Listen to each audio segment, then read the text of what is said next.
Hey Amarillo, I'm Skylar Gallup, and you're listening to Hey Amarillo, the interview podcast featuring some of the most interesting people and stories of Amarillo, Texas.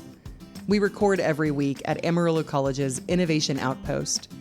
The IO supports education, workforce development, and industry growth by inspiring and facilitating innovation in the Texas Panhandle. Today's guest is Ryan Hazelwood.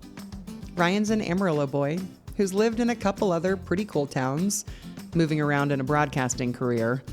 That's right, he's a newsie just like me. We talk about leading and working in newsrooms, about the current media landscape. We both share a love for WT's communication department and our respective times there. And Ryan shares what his current work and focus is. In his own words, being a professional cancer fighter. Here's Ryan. Ryan Hazelwood, welcome to the Hey Amarillo podcast. Hey, Skylar, how are you? I'm good. Thank you for asking. Absolutely. Thanks for having me on here. I'm glad that we caught you. So let's start at the beginning. Where are you from? I was born in Jefferson City, Missouri, but my folks moved me to Amarillo when I was probably a year and a half, maybe 2 years old. What prompted the move? My biological father got a job with Wilson Trailers, selling trailers here in the Texas Panhandle. Okay. And so what schools did you come up through? Went to South Lawn Elementary, go Dragons, Fannin Middle School, go Panthers, and Caprock High School, go Longhorns. You know all of them. Absolutely. I know all of mine, but my town was so small, it was just one. What kind of kid was Ryan? That'd be a better question for my mom, probably. I think it depended on who you asked. No, I think I was, I never met a stranger. I think a lot of that was, when my mom and my biological dad were going through a divorce. My mom jokes around that I cut my teeth on, we lived in a hotel for a while. My mom jokes around that I cut my teeth on the little living room table, the coffee table there in the, waiting area of the hotel. So, and so I was always, I was going to work with her. I was, so I was always around adults. So, as a kid, I always had conversations with adults because I could speak with them. And so I was, pretty outgoing as a kid. Got into a little bit of trouble as I got older, just anything that I think boys get into, you know what I mean? So your mom was a single mom that raised you? I mentioned my biological father. I also have an adoptive father. And he was who raised me. I've got his last name. And they both worked at Kilgore, which was a mental facility here in Amarillo a long time ago. Both my mom and my dad did. And my mom was in education. She was a school teacher and did education out there at Kilgore, stuff with education, and other companies before she, finally went teaching full time. But so she was out there doing that, and then my dad that raised me, he drove the bus, and he and I just created a bond. And my mom jokes around that BP married her because of me, not because of anything they had, but it was definitely because of what they had. I mean, they had such a beautiful relationship. So what did quasi-troublemaker Ryan do after he graduated from high school? I went back to Missouri for a little bit, spent a semester at Central Missouri State, went there to play football. Then came back to Amarillo. My dad that raised me had cancer at the time, and came back to Amarillo and kind of screwed around for a little bit. Then then he passed away, and he got his degree while working nights out at, I think it was Quail Creek is what the place was called. It was another mental health facility here in Amarillo. He was working nights out there. He had cancer, was going through treatment, things of that nature. He'd had a below-the-knee amputation of his right leg. And he went to school and got his degree because he wanted to be a coach. And so when he passed, I was debating whether I wanted to be a firefighter or go back to school. And, it became very clear to me that going back to school, would be what he would want me to do. He'd be disappointed in me if I didn't do that. So that's what took me back to enroll in WT. And so that's, went to WT, went through a couple majors, and then found, had a girlfriend who was on the college radio station there. And it was an upper level elective for any major. And so I was like, man, that seems cool. I'll go do that. Walked into the building and I was like, wow, you can major in this, and, because I'd played around with, pre-law and, which was history major, a bunch of different, things. But I was like, wow, you can do this. And it kind of joined that, I've always had a heart for service and, and I've always loved to tell stories. Right. And so I mean, I fell in love with photojournalism, from class one, when I changed my major and went over there full time. So, What degree did you get? mass communication. How was your time at WT as an undergrad? I loved my time at WT. After losing my dad, I was pretty. I was trying to find something, some solid ground to stand on, and and wasn't finding it a lot of places, and I found it over there at WT. I got very involved with the program. It was the director of the program at that time was Lee Browning, and she left in the middle of my education there to go get her PhD at Mississippi State. And so Melanie, who was the graduate assistant, Melanie Smith, who was the graduate assistant, she taught all of our classes. And Melanie wasn't that much older than us. So it was a lot of, and that program's always given opportunities for leadership, but it was very student-led at that point, just because Lee wasn't there. It was fantastic, man. I made friendships that I still cherish to this day with a lot of those folks. Before I left KOA in Colorado Springs, one of the guys that I went to school with came to KOA to be a producer. Kept those relationships, kept those friendships, and and it's very special to me. Yeah, I know that the communications department, your time getting an undergrad degree is not the end of your time with the communications department. So let's put a pin in the WT Comms department, because it comes back for you and came for me, and that's where our paths first overlapped. What did you do after you got your degree? Got my degree. Told you I worked for both Channel 10 and Channel 7 when I was getting my undergrad here, and so I already had a reel. So I graduated and headed to Austin. Had a job at KVUE as a photojournalist. What year? 1999, and headed down to Austin as a photojournalist, and worked for those guys for a while. I tell folks all the time that I'm a photojournalist by trade, kind of became a producer by default. Somehow worked at WT again, and then kind of fell backwards into a news director chair. Going to KVUE in Austin out of college is like a pretty good jump. I graduated and went to San Angelo. I remember you were also on air though, right? It's a little easier for someone behind the scenes to make that move than someone that's in front of the camera. But I remember, I can't remember what I made, but it was minimum wage when I was working at 10 and 7, right? And I remember I was making, so I'd gotten custody of my daughter at this time, and so I was a single dad living there. And how old was your daughter? She was 3 at the time. Jeez Louise. Yes. Oh yeah, absolutely. I had, my mom will tell you that when I pulled away from her house, when I got full custody of her and headed down there, she was just praying, "Dear Lord, please help him. Dear Lord, please help him." Absolutely. Oh man.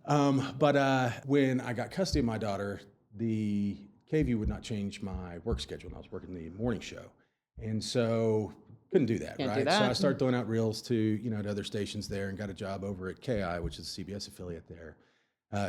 Working day side. Lex came down to live with me, and in that time also, because it was a matter of less than a month, KVUE calls me back and says, "Hey, we got a dayside position. You want to come back?" And Their schedule suddenly I got opened a little up. bit more money when I went to KI, and then I was able to get a little bit more money when I went back to KVUE. Nice. And I remember sitting out they had this loading dock at the back of the station there, and it was fantastic. I'd go out there all the time because my daughter's daycare was right next door, and so Lovely. when the kids would go out and play in the playground, I could watch her, or go over there and say hi. But I remember sitting out there on that loading dock, and I remember thinking, because I went from making minimum wage and now I'm making like $35,000 a year, right? Yeah. And I am just thinking, I made it. I'm doing what I love. Sure. Daycare's around the corner. Daycare's right around the corner, and and I'm making $35,000 a year. Heck yeah, it can't get any better than this.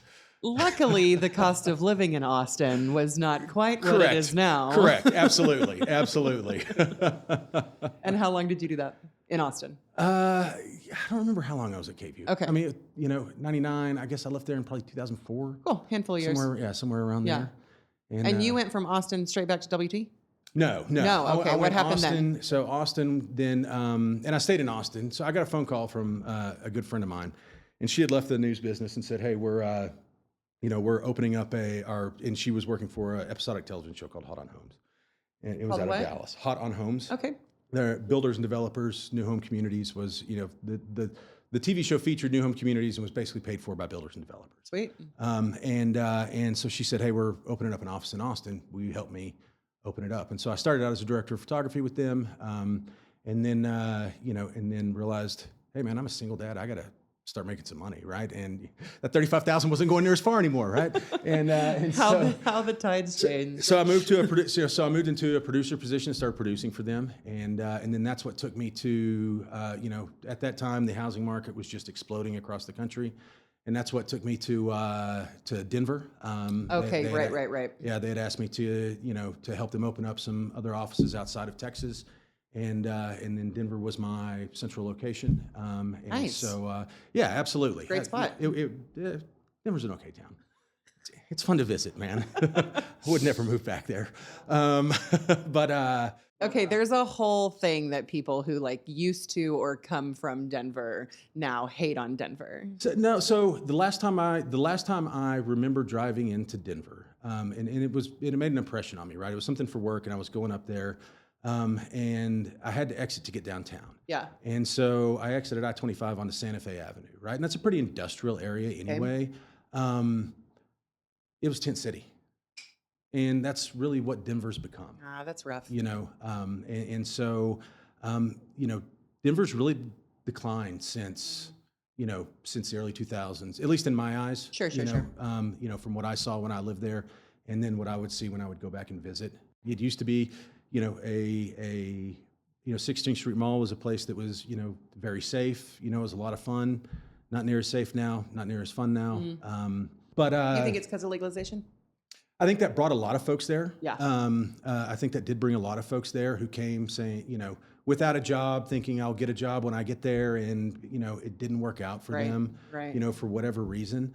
But really, when if you're looking at homelessness, it's it's a lot of substance abuse and it's a lot of mental illness, right? Very difficult. And so and I don't know how many of those people were mentally ill or had substance abuse problems that came there in the first place, but I think they thought that I can come and I can and I'll figure it out when I get there. And that really just didn't happen. You look at their, sanctuary policies, things of that nature, and that has led to a lot of folks, coming up to that way as well. Yeah. Some of it too is Colorado's an expensive place to live. It is. And there's a lot of folks that are working poor there that are living out of their cars and, and going to a job every day just because it is such an expensive place to live. Why they stay there still, I have no idea, but they do. That's interesting. Yeah. Okay. So, thank you for that. Yeah. So you moved to Denver, working there. Moved to Denver, working there. Bottom falls out of the housing market.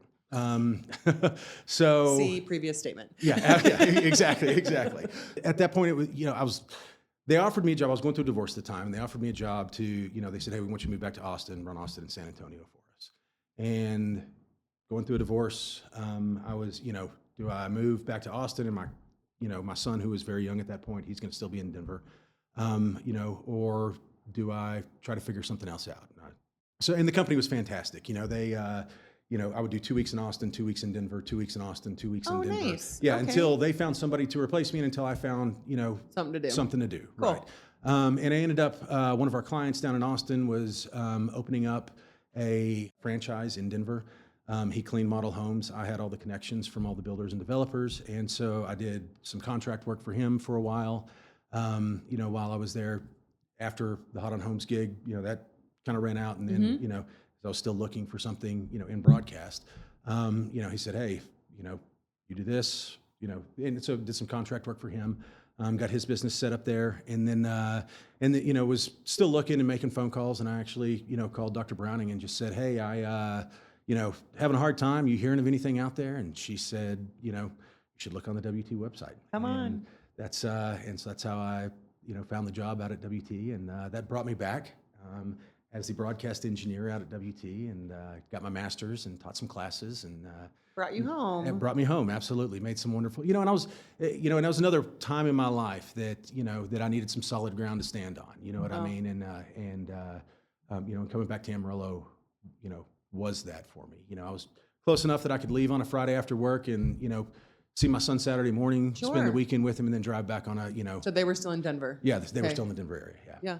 Yeah, and I made such wonderful connections out at WT. Probably one of the themes of this is going to be relationships, I guess. Yeah, earlier when you were talking about the woman that kind of ran the department while Dr. Browning was getting her doctoral degree, you noted like, and she wasn't that much older than me, and I was like, yeah, same.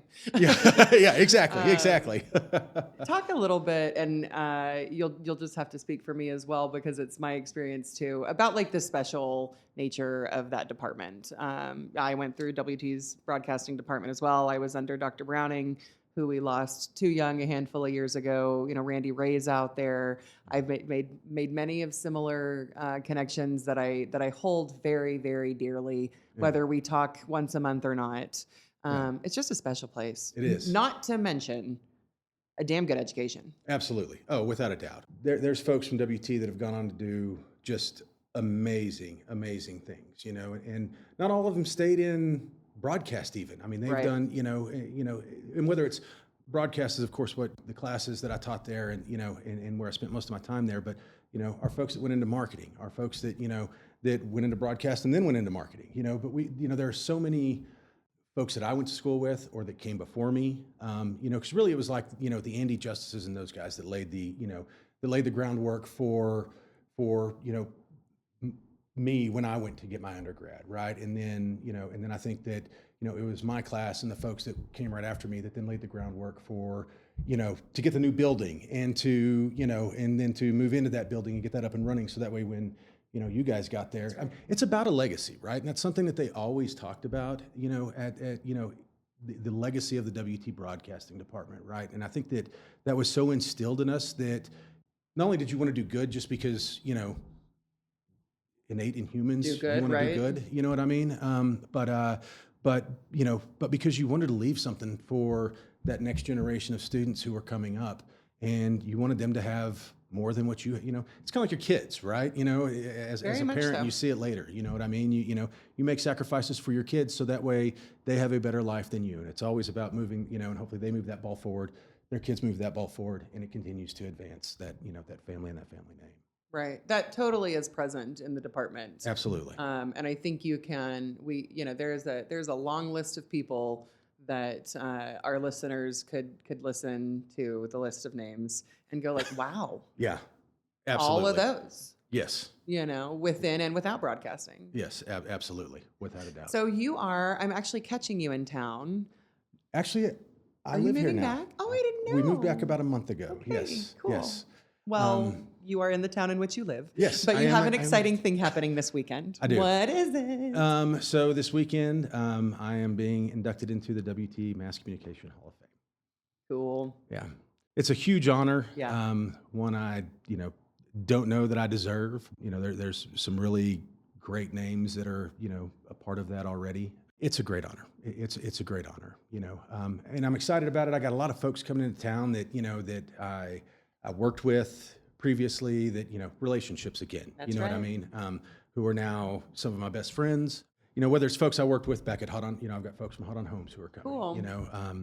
I've got folks, folks that I worked with at KVI when I was the news director at KVI that are coming back in town. But yeah, it is, while I'm excited about the award, I'm really excited to see all of these people that I love. Yeah. Yeah. It's certainly well deserved, and I think speaks to the portion of that legacy that you contributed to. Yeah, absolutely, absolutely. it. I'm just blessed to have been a little part of it, really. Yeah. How long did you work at WT? I think 5 years. Yeah. 5 years, right around there. Yeah, and then so left WT. Got a phone call from Tom Pritz, who was the GM at KBI at the time when I was still at WT, and he said, "Hey, I've been looking for KBI here in town." Yeah, Channel 7 Yeah, here in town. Channel 7. And he said, "Hey, I've been looking for a news director for the past 7 or 8 months, and your name keeps coming up in conversation. Oh. Will you go have lunch with me?" And I said, "Are you buying?" And he said, "Yes." And I said, "Tom, I've never turned down a free meal in my life, man."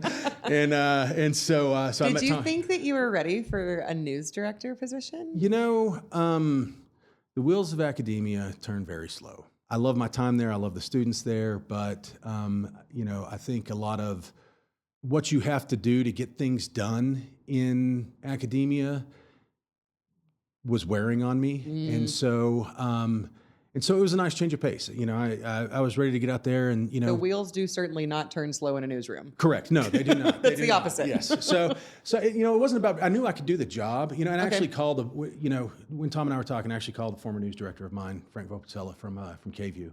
And I said, and I did ask him, Frank, can I, what do you think? Can I do this? And he goes, oh yeah, absolutely. You're built for this, right? Oh, cool. And so, he's like kind of a storied name. Frank. Absolutely. He's been in Atlanta. Deal. He's been, absolutely. Yeah, Frank's, and he's just an awesome guy. He's just an awesome person as well. Again, relationships. He was my news director when I was an idiot 22-year-old. You know what I mean? But having his confidence stepping into the position at Channel 7 is helpful. Yes, absolutely. And and he said, hey, call me if you need, if you got any questions, call me. So I left WT, went over to Channel 7. Was there for about 5 years again, I guess. Went through a sell. Yes, Barrington was Channel 7. We were Barrington, and then got bought by Sinclair, which was a really big shock to the system, right? Because Barrington was this small little broadcast ownership group, and and then Sinclair is one of the 3 largest in the nation. And at the time when they acquired Channel 7, they acquired some other groups as well, smaller groups as well, and they were the largest in the nation. So you went from having a personal relationship with Jim Yeager, who owned Barrington Broadcasting, to do you see some guys every once in a while when they fly you to Baltimore and tell you, hey, here's where we need to do better. Here's what, the research shows. Here's where, here's where we're cutting your budget. Correct. All of those things. Figure it out. Absolutely. Absolutely. When one station, when a broadcast ownership group is bought by another one, the writing's kind of on the wall that senior leadership in the station is, they're looking to bring in their own folks, right? Yep. And, it got to the point that I was last man standing, and, as far as senior leadership, when they fired Tom, that was, I was like, because Tom and I were the last 2, and they fired Tom, and I was like, all right. We parted ways, not too long after that. And I was on the board for the Humane Society, while I was the news director there. And so they were looking for an executive director at the time because the executive director had left the Humane Society. So I stepped in and did the interim executive director while I continued my job search, did that for, 4 or 5 months while I was looking. And super random. Yeah. I love animals. And so I love it. It's good work. I just didn't know that. I've still got, I was a foster fel multiple times over, and our dog that we have now is the one left of the foster fels. But so, left and did that for a little bit while we were looking for an executive director over there. And then I was actually up in Denver visiting my son, and called relationships again. Called a buddy, Ross White, who I had worked with while at WT. He was the sales director over at KVII, I believe, local sales director at the time. Okay. And he'd called me and said, hey, and we knew of each other. I think he might have actually taken my first job or my second job in the business as a photographer at Channel 7 as his first job when he was a student at when I left to go to Austin. He and I joke around about that. That's right. Yeah, small world, right? Yep. But I'd called Ross just to see if he wanted to have lunch. I was coming back from visiting my son, and he said, I want you to stop by the station. And I said, Ross, I'm not meeting anybody. I am wearing flip-flops, cargo shorts, and a Oakland Raiders T-shirt. And he was like, all right, I'll see you in an hour. Okay, great. And so I went up to the station. He introduced me to the general manager at KOA at the time. And in your flip-flops. In my flip-flops, absolutely. Wonderful. And, well, I'm glad you didn't change for it. Yeah, no, I didn't have anything else to change into, man. I was going for a nice weekend with my son in Denver, right? So, and I had an hour to get down there. So went down there, and then, Evan's a character, and, he drew out the hiring process, making sure that I wanted that job is really what he was, because I was getting other job offers from other stations that I was interviewing with. But, Evan, do I have an offer from you or do I not have an offer from you? Because I got an offer on the table from this other station.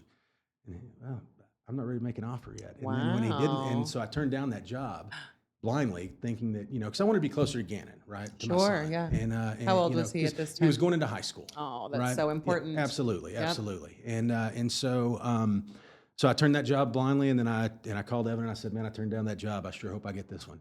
And he goes, I just wanted to make sure you were in. Oh, when can you start? Man. Yeah, absolutely. That's rough. Golly. Could have made it easier on you. He was great. I learned so much from him. That's how the news industry is, though. It man, is. That would be how that happens. It is. Stinkheads. And but I learned so much from him. all of my bosses, I think and some of them I've learned what not to do. Some of them I've learned, man, I'm going to take this and I'm going to add this to my toolbox, Yep. But so, yeah. And then I was at KOA for 7 years, I guess. And then I was diagnosed with cancer in 2022, and colon cancer, stage 3 colon cancer. And, had colon resection and went through chemo then. And I was still working through that. Worked through chemo the entire time. Took off the 30 days or whatever it was for the surgery and to recover. Worked through chemo, for those rounds of chemo. I think it was like 3.5, 4 months, something like that. I did them every 3 weeks at that first time. And so before we go into the next chapter. Oh, okay, yeah. I think that when I think about anybody that has spent any amount of time in a newsroom, certainly in leadership, the news director it's the top dog in the newsroom itself. There's a lot of other working parts to a news station, but I would really like to just kind of like hear your reflections on your time leading a newsroom. We'll start with that. Every newsroom's different. You know what I mean? Really, what I would tell folks, my job as a news director was culture, right? Especially when you get into bigger newsrooms, because Right. you have so much more support staff, being executive producers, chief photographers, things of that nature, right? And those folks are focused on the product on a daily basis. Your executive producer is focused on what's the next newscast. Chief photographer, does it look good? The tough production director, decisions, things absolutely. like that. Yeah. And so, so as a news director, my job was to, swoop in and help when I could. You know what I mean? When they needed me. I'm a very big believer in making decisions. They've got to live with the people in the newsroom have to live with the decisions that I make, right? So let's get input from them before we make a decision and make sure it's something that, that accomplishes the goal, but it's also something we can all live with, right? Sure. So that was, so my job as a news director really, was, helping out when I could, when they needed me, and then making sure that culture was, that we were a great place to work and that we were doing great journalism. That's why the folks got into that. Here in Amarillo, starter market, and so really a lot of that job is teaching, and I think that that's part of the reason why, Tom reached out to me, because he knew he needed someone to help teach, these first job folks who didn't go to WT and didn't get that education. And, and they're coming in 4 years behind these kids that are graduating from. No, I don't care what J school you went to. It's hard. It is. But no. So, I mean, I think it's different, there's a lot of decisions that have to be made every day. And I think that's one of the things that I'm learning right now is, you'll see my shirt that I have on is from my church, and it says, pause, ponder, pray. Right. Because I'm so used to making these snap decisions, and that's more of a reminder. The shirt's more of a reminder for me that I'm so used to making these snap decisions, and, that, now I have the luxury of, let's think about this, let's ponder it, let's stop, let's ponder, let's think about it, and let's take it to God. Yeah. So, and so I'm trying to get better about that in my life now, instead of just making snap decisions. Okay, so you started working in news in mid to late 90s, you said? Yeah, 97, I think. So when I started 25 years? Channel 10. 30? Yeah, somewhere around there. We won't make it. We'll say 25. Okay, let's say that. How do you feel about the state of media? Wow. Yeah, I mean, that's a big one, right? It's changing, traditional ways of consuming content are dying, and whether that be over-the-air television, cable television, satellite television, folks are streaming. 2020, huge shift in the streaming audience, and the folks that are streaming. I think there's still a place for local news. I think the national folks have left objectivity, especially when you're talking about. Especially when you're talking about the network news, your CNNs, your MSNBCs, your Fox News. I don't care which way they're leaning. They've all left objectivity in the dust. People don't trust them because, right. And the folks that are going to those places are, typically looking for echo chambers. Looking for what they're getting. Absolutely. Your national news, I think they lost credibility through COVID, lost tons of credibility through COVID and the first Trump administration, the way they covered Trump, and then, didn't cover Biden that same way, or didn't cover, and Obama and Trump were two very different presidents, but I think you could look at Trump and Biden and look at how they covered them and say, okay, yes, there was definite bias in the way that they covered those two presidents. Media bias was something that I worked on when I was at WT. Yeah. As far as research. Important. But I think that the local news, I think there's still a place for local journalism. I don't know, and that's really my specialty, right? That's what, that's what I did, and so I don't know what that'll look like. There's not enough eyeballs for 3 different stations or 4 different stations in a market to survive anymore. 4 different newscasts a day. Exactly. Yeah, for sure. And really the way that it's being delivered right now is dying, and that's why they're all trying to get you in their streaming apps. One of the things that I think the broadcast industry, the local broadcast industry, hung their hat on was their brands, right, and brand favorability. And I think that they thought that they could enter the streaming game and the app game late, and that that brand awareness and that brand favorability would be enough for them to get those people into those ecosystems. And it's not, because they left. Whether it was conservatives leaving, Republicans leaving from 2016 on, whether it was a whole other handful of folks leaving, in 2020, post 2020. Right. It's a smaller audience, and I hope that folks are smart enough to understand the difference between your ABCs, your NBCs, your CBSs, and your Channel KMRs, 7, your KVIIs, your KFDAs. You know what I mean? Although I've taken phone calls, and not everybody is. Can I speak to Lester Holt? No, you cannot. Geez. I don't have his number or a way to get a hold Right. of him. So I think there will be a place for local news.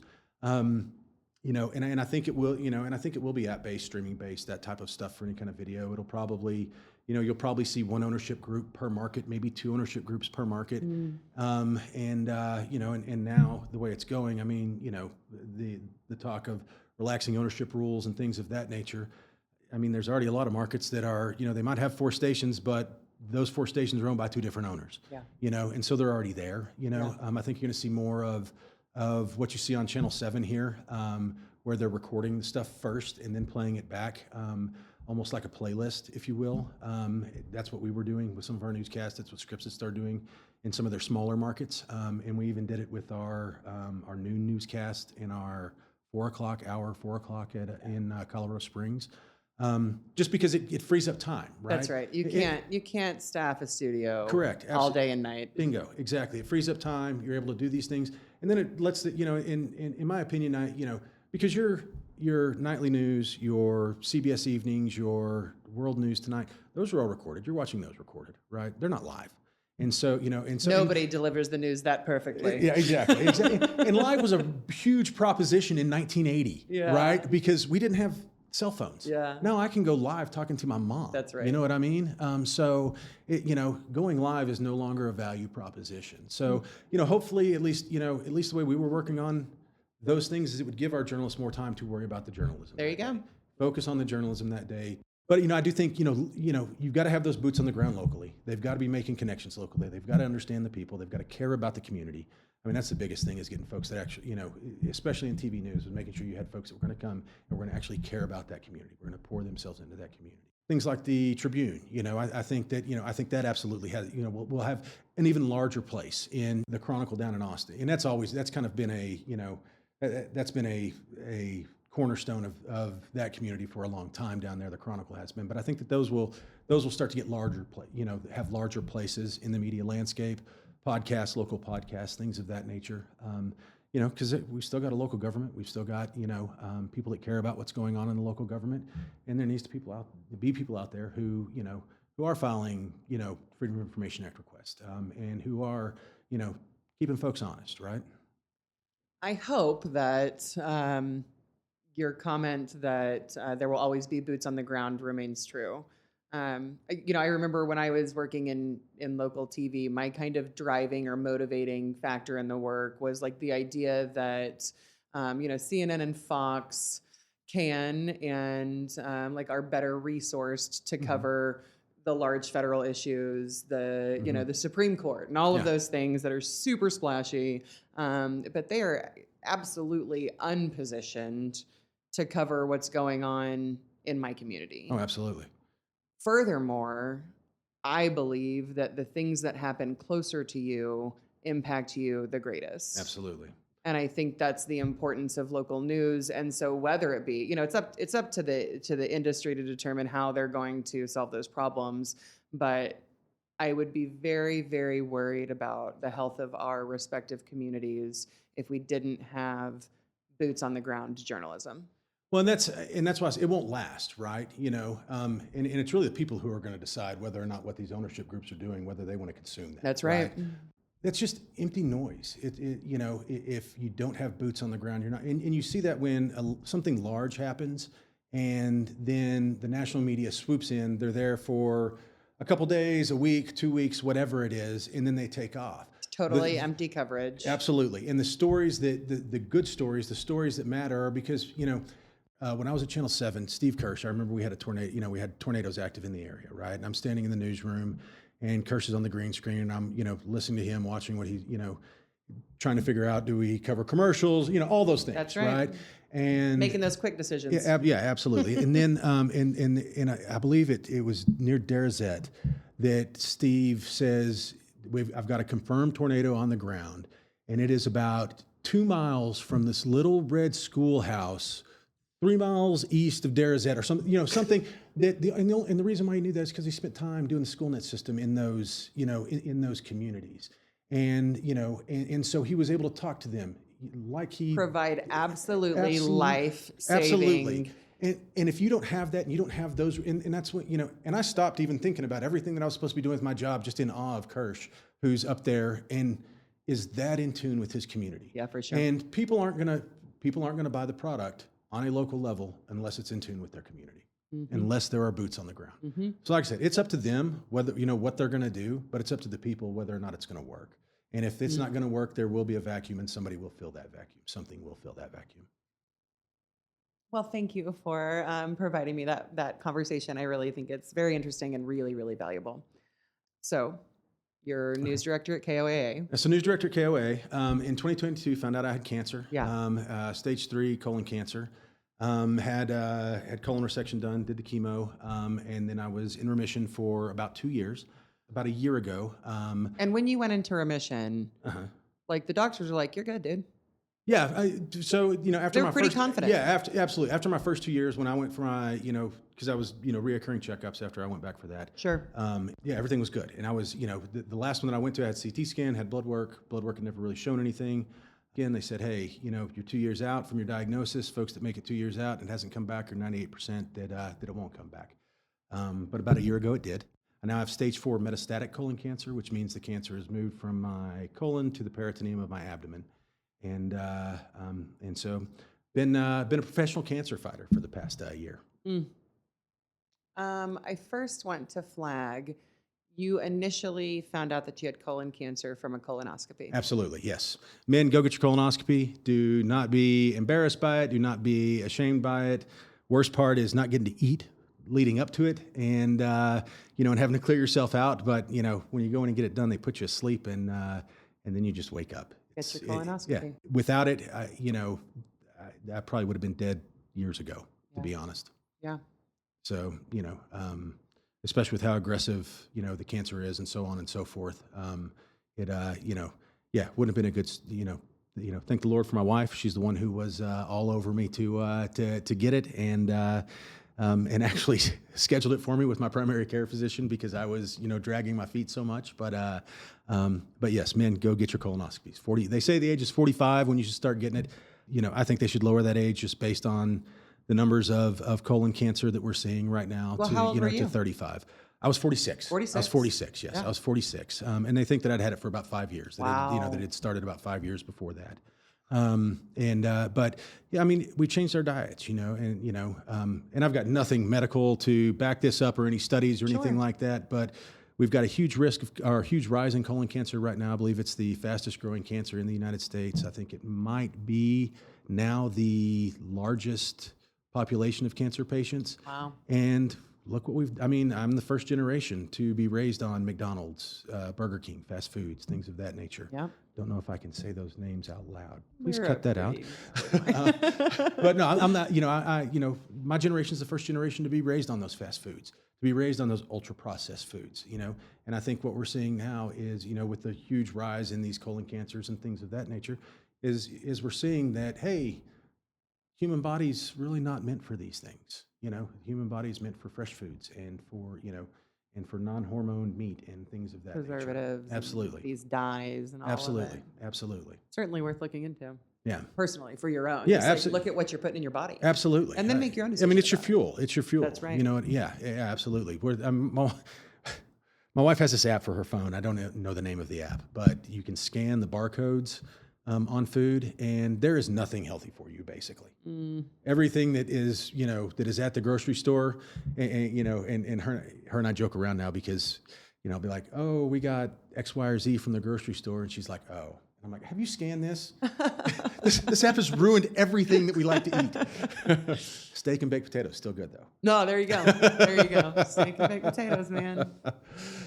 And I understand why, they started making all those ultra processed foods. It was because of starvation, around many the world. people. Absolutely being able to feed and feed a population. But there's got to be a better way. There's got to be a healthier way. Something, Okay, so what are you doing right now? What am I doing right now? Right now I am, I live 2 months to 2 months, right? At this point, I was on chemo for, about the first 9 months. Started out on the one that I had been doing before, and then they moved me to a different chemo that was much more intensive and much, and it was horrible. I was living life every 2 weeks at that point because I had treatment every 2 weeks. Right. And so I'd have 1 week that I was just felt horrible. And then 1 week that I would start to feel better just, to get, punched in the nose. Go do it again, yeah. Absolutely. And that wasn't working, wasn't shrinking the tumors the way they had hoped. Because I have 2 that are in kind of precarious places, and we need to get those shrunk so that way they can do surgery. Surgery is what kills cancer. Chemo does not cure cancer. And so we weren't seeing those tumors shrink. So right now I am, I've been off chemo for about 3.5 months at this point, getting strong, letting my body heal so that way I can, any clinical trials that might be beneficial to me, I can qualify for those. Because if your bone marrow is not up to snuff, then, they'll say, sorry, bud, you're not here. So right now, I've gone back to last trip to MD Anderson. They said that tumors had not grown, and that was after 2 months off of chemo. Okay. Tumors had not grown, but they expected that just because chemo stunts those tumors. So I go back here in a couple weeks for my next updated scans and to see if we found a clinical trial and and what that looks like. So hopefully still has not grown, and if we found a clinical trial, great. If not, then I'm really enjoying feeling good right now. I cannot complain. That it was a blessing. You look healthy. Thank you. You look Thank good. you. Got good color. Thank you. Yeah. A lot of people, are worried about what I'm going to look like when they see me, just because. I was. Yeah. Yeah. Absolutely. Of course. Yeah. And but I'm lost that 40 pounds. I've gained it back. So, I'm, the oncologist at Texas Oncology, which is where I transferred my care here. He said, Ryan, you're not an ideal candidate for, some kind of clinical trial or something like that. You're in great shape. You're healthy. You He look said good. you are a good candidate? Yeah, I'm a a great candidate. Yeah, okay, he said, great. He said, they're looking for candidates like you. A healthy body. Sure. Absolutely. Yeah, it makes sense. So, if you would have seen me a year ago when I was down to 160 pounds, you probably would have thought something totally different. I mean, my doctors, when we found out, that the cancer had come back, and I saw my primary care physician. He actually drove up to my work to tell me what the scans had said when he finally read them, when he was able to see them before I even went to see the oncologist. He was just a fantastic doctor. I think because I had lost so much weight and was so sickly at that point, I think they were like, because I asked Dr. Vu, I said, so if I don't do anything, what does that mean? He said 9 months. 9 months if you do nothing. If you don't do any chemo, don't do anything. I said, so with chemo, what does that look like? And he was like, a year, maybe 2 years, some people 3, some people 5, some people live to 10, and, but I think he was very worried that I was not. How does that feel, Ryan? I think the first place your mind goes, at least first place mine went, was to my wife and kids. How old are it was Lexi kinda and funny. Gannon? Lex is 28, Gannon's 21. Yeah, I know.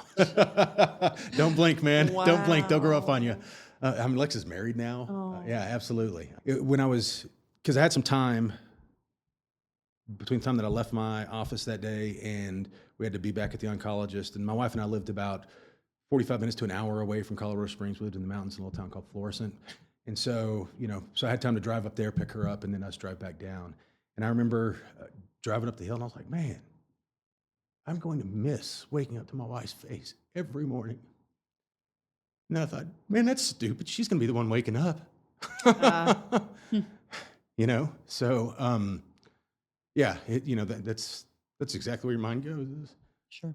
Did I do a good enough job as a dad? Was I a good enough husband? Relationships again. Absolutely. And I know that you met Larissa. How long ago did you meet her? So I've known Larissa since 7th grade. Oh, really? Yeah, we actually went to Fannin together. And we kind of stayed in contact, because we had mutual friends in and out of each other's life, for as we grew up, really. Yeah. Even she went to Emerald High, I went to Cap Small Rock. town. Yeah, absolutely. And, she would come back and visit. She lived in, Dallas for a while, moved back here, then moved back to Dallas. And, we'd run into each other at, mutual friends' houses, because I was Austin, then here, then Denver, Austin, Denver, then here, then back to Colorado. And, but we'd run into each other, and my buddy who lived across the alley from me, Greg, he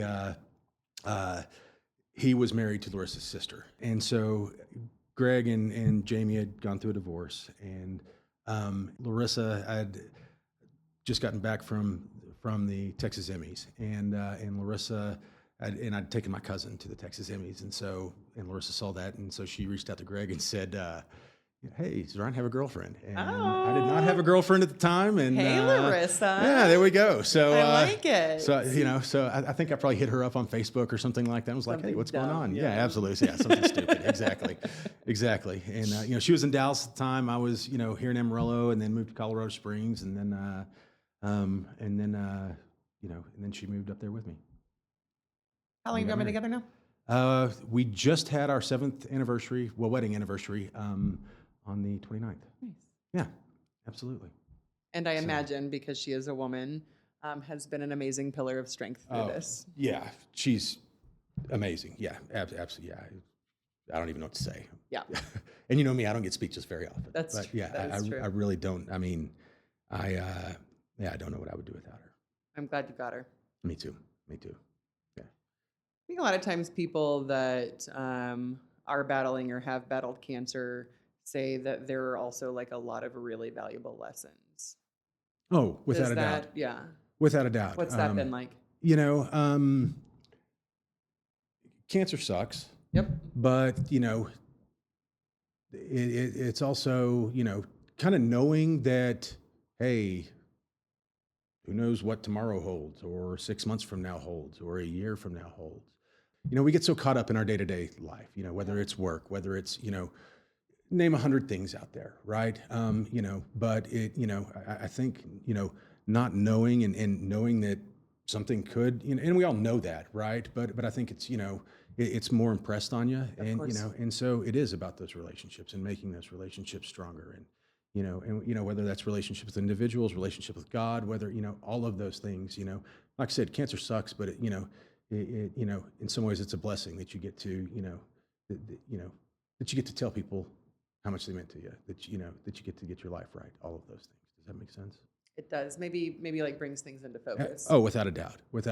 Yeah. Being a news director, you work 60, 70, maybe 80 hours, probably 80 hours a week. And, and nope. Yeah, I ain't doing that no more. Nope. If my cancer is cured, I ain't going back to that ever, That's very interesting. I will find something else. Yeah. I'll find something else because, it's the people around you, the people who love you, that's what's important.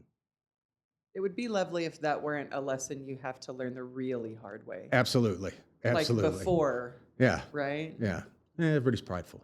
I mean, it's a human condition, right? Pride. So, I think knowing that you're human in your humanity, I think it humbles you for sure.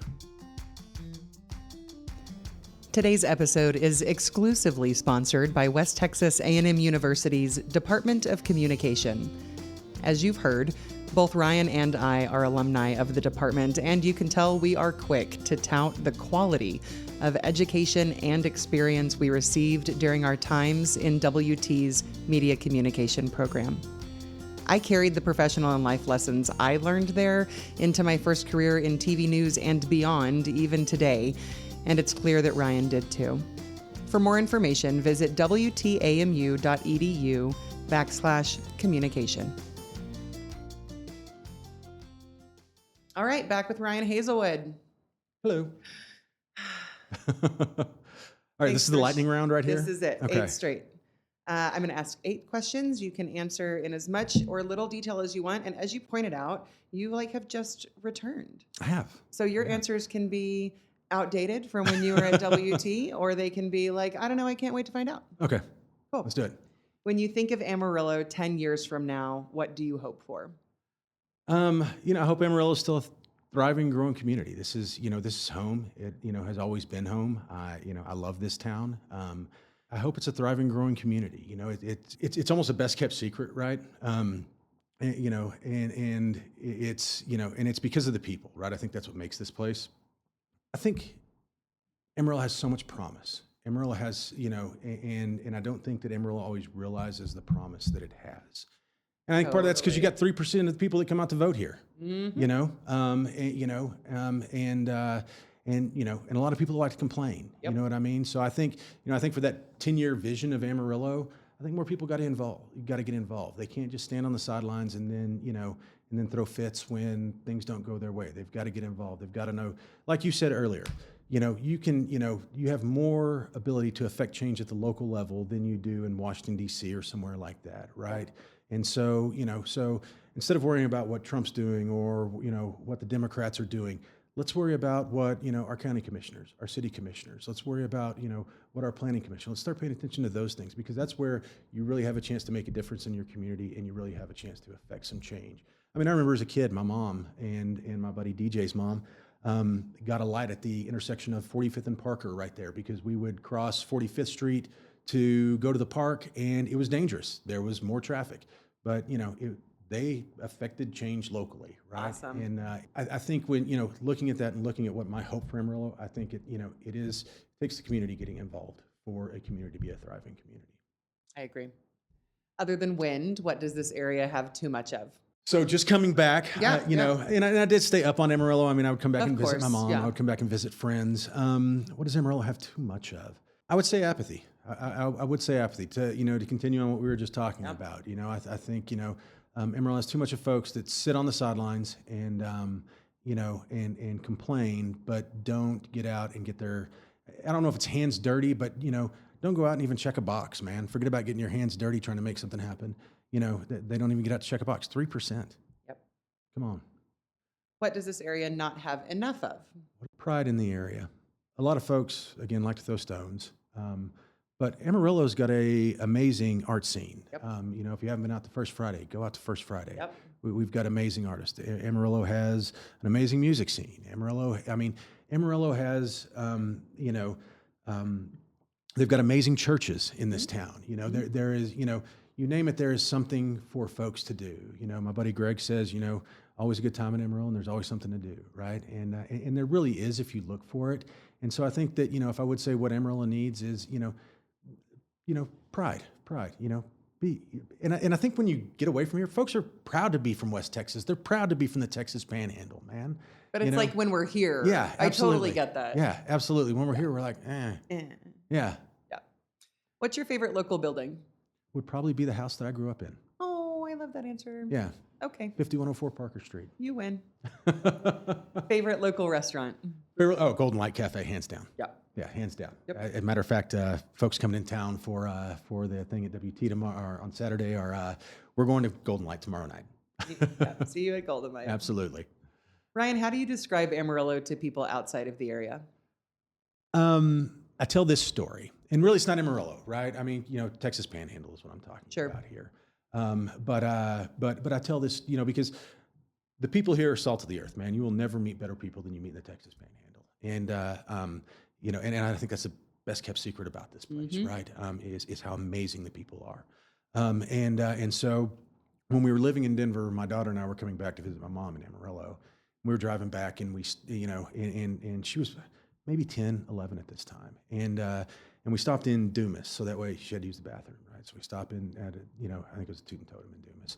And hey, do you need me to go in with you? No, I got this, Dad. Okay. She pops out of the truck, pops inside, and I see her chatting with, the girl, probably asking where the restroom's at, in the store, the girl behind the counter.